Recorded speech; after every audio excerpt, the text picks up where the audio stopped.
pukul 6 waktu Indonesia Tengah. Inilah Radio Republik Indonesia Bau-Bau dengan Warta Kepton, berita seputar Kepulauan Buton. Mungkin dugaan kami akan bergabung dengan 23 orang itu. Selanjutnya mereka berangkat kemana? Iya, kita masih belum tahu, tapi dugaan kami, iya, untuk kegiatan yang tidak benar selama mereka berada di Indonesia. 300 itu yang kita usulkan. Insya Allah kalau memang ada ketersediaan anggaran untuk APBN turun, nanti kita lakukan verifikasi kembali ke usulan-usulan itu yang kita sudah usulkan yang tersebar di semua kelurahan kecamatan.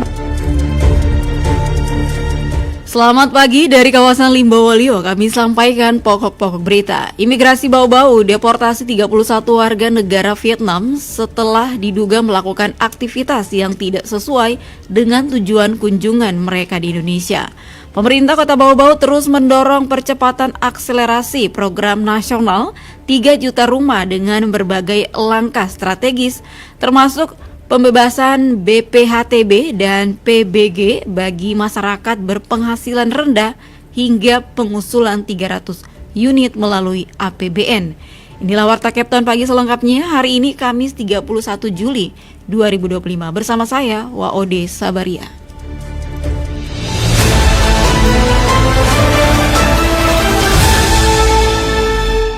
Saudara, kita awali berita yang pertama. Imigrasi Bau-Bau deportasi 31 warga negara Vietnam setelah diduga melakukan aktivitas yang tidak sesuai dengan tujuan kunjungan mereka di Indonesia.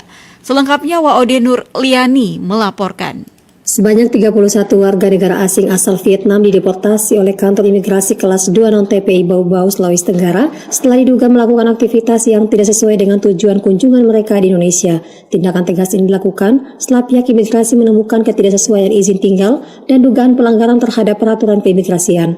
Kepala Kantor Wilayah Direktorat Jenderal Imigrasi Sulawesi Tenggara Ganda Samausir menjelaskan ke-31 warga negara asing Vietnam tersebut diamankan karena keberadaan mereka di Bau-Bau dinilai mencurigakan dan tidak sesuai dengan maksud kedatangan yang mereka sampaikan. Dari hasil pemeriksaan, 25 orang diantaranya masuk menggunakan bebas visa kunjungan, sementara 6 lainnya memakai izin tinggal kunjungan. Mereka memasuki Indonesia secara terpisah, 19 melalui Bandara Internasional Soekarno-Hatta dan 12 orang lainnya melalui Bandara Internasional I Gusti Ngurah Rai Bali. Selanjutnya mereka melanjutkan perjalanan di Kota Bau-Bau melalui Bandara Betonbari secara bertahap pada 14 hingga 15 Juli 2025. Selama 10 hari berada di Bau-Bau, para warga negara asing tersebut menginap di sebuah wisma di Kecamatan Wolio. Keberadaan mereka pertama kali dilaporkan oleh tim pengawasan orang asing atau Timpora kepada Seksi Intelijen dan Penindakan Keimigrasian. Mereka akhirnya diamankan pada 26 Juli 2025.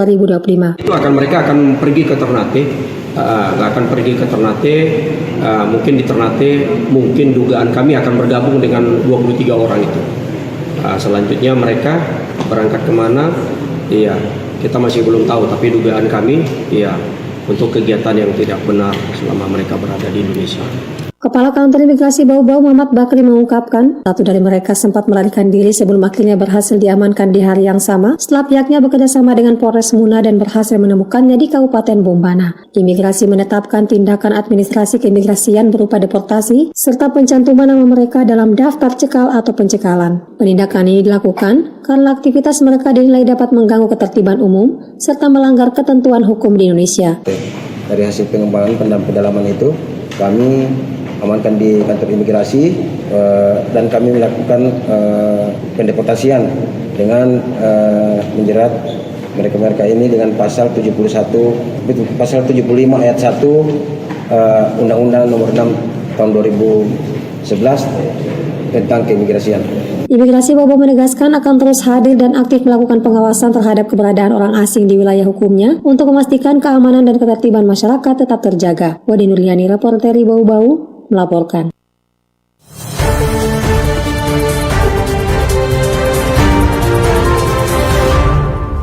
Kita ke berita berikutnya. Pemerintah Kota Bau-Bau terus mendorong percepatan akselerasi program nasional 3 juta rumah dengan berbagai langkah strategis termasuk pembebasan BPHTB dan PBG bagi masyarakat berpenghasilan rendah hingga pengusulan 300 unit melalui APBN.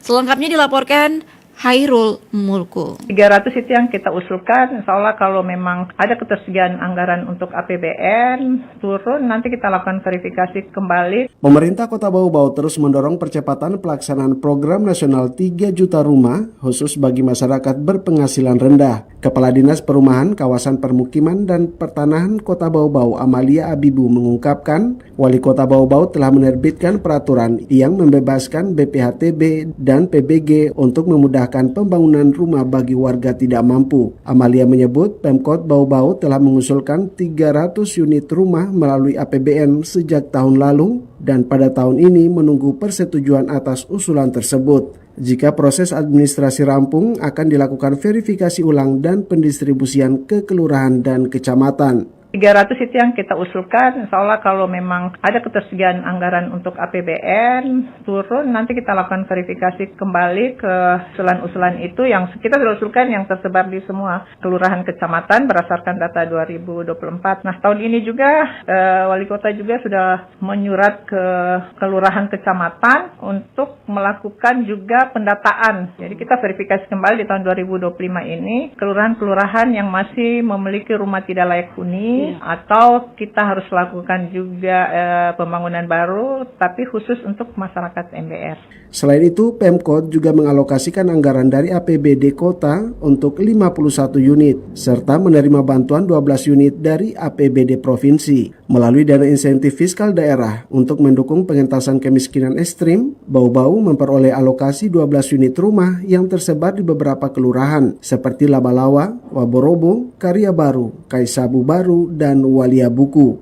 Untuk yang dari provinsi sendiri yang 12 unit rumah itu kita dapatnya di Kecamatan Wolio, BWI 2, kemudian Kadalokatapi 3, Tomba 1, dan Wangkanapi 1, kemudian Batu Puaro, itu Wameo 1, Nganamawala 2, kemudian Kokalukuna, Kadolo 1, dan Sukanaya 1. Ada pula program rehabilitasi rumah tidak layak huni RTLH di kawasan Kumu sebanyak 21 unit yang saat ini dalam proses verifikasi. Amalia menambahkan program 3 juta rumah tidak hanya mencakup bantuan bagi MBR tetapi juga rumah komersil dan swadaya masyarakat. Ia berharap dukungan BUMN dan BUMD melalui program CSR dapat memperluas jangkauan program ini. Dari Kota Bau-Bau, Hairul Mulku RRI terus mengudara untuk Indonesia. Anda sedang mendengarkan Warta Kepton, berita seputar Kepulauan Buton. Ya, masih di Warta Kepton pagi dan kita ke berita lainnya. PT Pelni mulai memberangkatkan penumpang KM Tilongkabila menggunakan kapal jetliner. Langkah ini dilakukan menyusul insiden KM Tilongkabila yang menabrak dangkalan perairan Selat Baruta. Mengenai hal itu, Afriansa melaporkan. Jadi penumpang yang 3 tujuan itu dari kapal Tilongkabila ke kapal jetliner itu pagi sekitar jam 6. PT Pelayaran Nasional Indonesia Pelni mulai memberangkatkan penumpang KM Tilongkabila menggunakan kapal jetliner pada Rabu 30 Juli 2025. Langkah ini dilakukan menyusul insiden KM Tilongkabila yang menabrak dangkalan perairan Selat Baruta, Sulawesi Tenggara pada Senin dini hari 28 Juli 2025. Kepala Cabang Pelni Bau-Bau, Jasman, mengatakan pihaknya telah menyiapkan strategi pengalihan penumpang sesuai tujuan semula. Penumpang tujuan Rahat dan Kendari telah lebih dulu diberangkatkan menggunakan kapal cepat. Sementara untuk penumpang tujuan Luwuk, Gorontalo, dan Bitung, mereka telah diberangkatkan menggunakan kapal milik Pelni yakni jetliner. Jadi penumpang yang 3 tujuan itu dari kapal Tilongkabila ke kapal jetliner itu pagi sekitar jam 6 dan keberangkatannya jam 8 pagi. Begitu.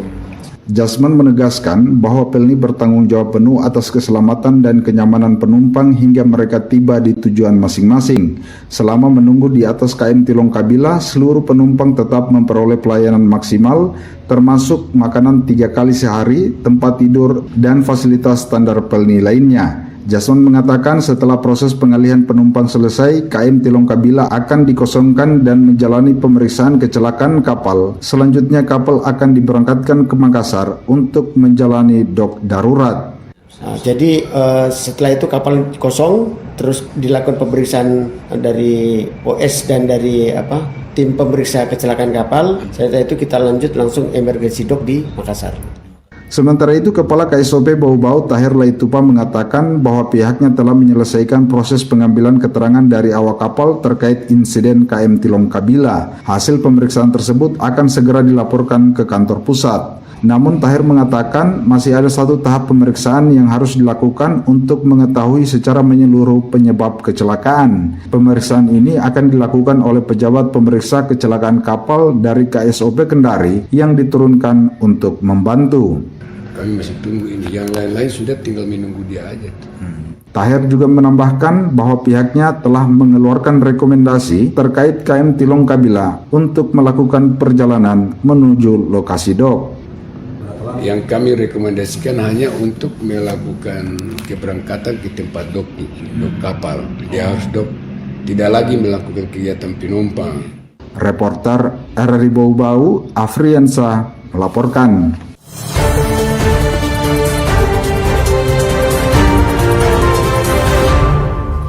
Baik pendengar, kita ke berita yang terakhir. Upaya menekan angka kenakalan remaja dan pernikahan usia dini di Kota Bau-Bau semakin intensif. Kolaborasi antara kantor Kementerian Agama atau Kemenak Kota Bau-Bau dan kantor cabang Dinas Pendidikan dan Kebudayaan Rayon Kota Bau-Bau Buton Selatan kini memasuki tahap tindak lanjut nyata setelah penandatanganan MOU pada 2 Juli 2025 lalu. Inisiatif bersama ini diwujudkan melalui pembukaan program bimbingan remaja usia sekolah atau BRUS bagi siswa dan siswi SMA, SMK, MA sekota Bau-Bau. Kepala Kantor Kemenak Kota Bau-Bau Mansur menegaskan bahwa BRUS adalah komitmen lintas instansi untuk memberikan pembinaan komprehensif kepada remaja. Program ini bertujuan membekali remaja dengan pemahaman nilai-nilai agama, etika dan kehidupan sosial agar mereka tidak mudah terjerumus ke perilaku menyimpang atau menikah di usia yang belum matang.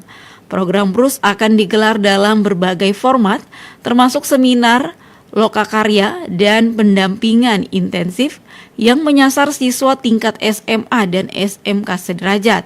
Mansur menambahkan bimbingan ini juga akan didukung oleh pertukaran data dan informasi antar lembaga sesuai kesepakatan dalam MOU. Tujuannya adalah meningkatkan pemahaman agama, moral, serta pengembangan karakter peserta didik. Mansur berharap kegiatan BRUS ini menjadi langkah preventif dan edukatif yang krusial dalam membentuk generasi muda Bau-Bau yang tangguh secara spiritual, mental, dan sosial.